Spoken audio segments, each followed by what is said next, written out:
بسم اللہ الرحمن الرحیم۔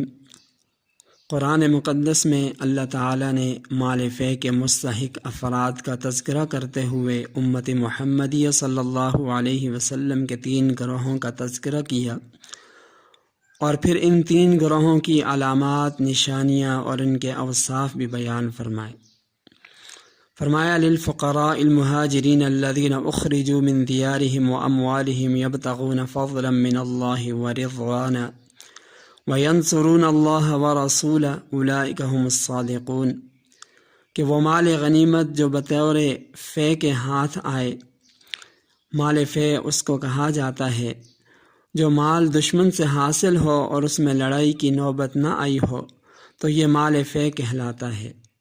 تو فرمایا وہ مال غنیمت جو بطور فے کے ہاتھ آئے ان فقراء مہاجرین کے لیے ہے جو اپنے گھروں اور مالوں سے نکالے گئے، اس حال میں کہ وہ اللہ تعالیٰ کی بخشش اور رضامندی چاہتے ہیں اور اللہ اور اس کے رسول صلی اللہ علیہ وسلم کی مدد کرتے ہیں۔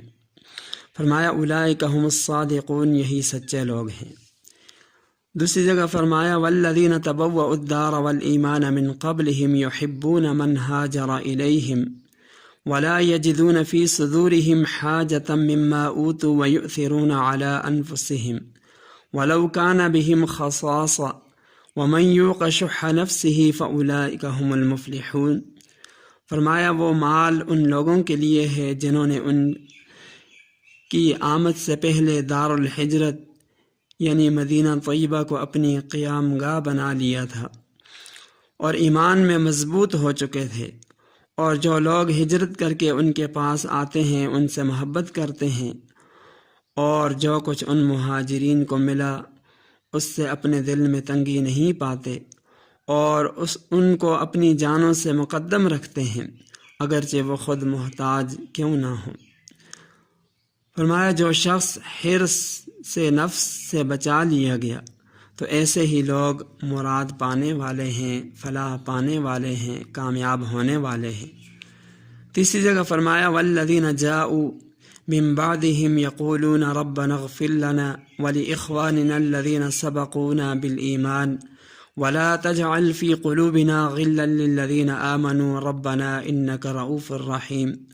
فرمایا وہ مال ان لوگوں کے لیے ہے جو ان کے بعد آئے اور وہ کہتے ہیں کہ اے ہمارے پروردگار، ہمارے اور ہمارے ان بھائیوں کی مغفرت فرما جو ہم سے پہلے ایمان کی طرف سبقت کر چکے ہیں، اور ہمارے دلوں میں مومنوں کے لیے کینہ اور حسد پیدا نہ ہونے دے، اور اے ہمارے پروردگار تو بڑا شفقت کرنے والا مہربان ہے۔ ناظرین مکرم، سامعین مکرم، ان آیات میں اللہ تعالیٰ نے مسلمانوں کے 3 گروہ اور ان کی علامات اور ان کے اوصاف بیان فرمائے۔ پہلا گروہ مہاجرین کا، دوسرا انصار، اور تیسرا گروہ قیامت تک آنے والے باقی مسلمانوں کا ہے۔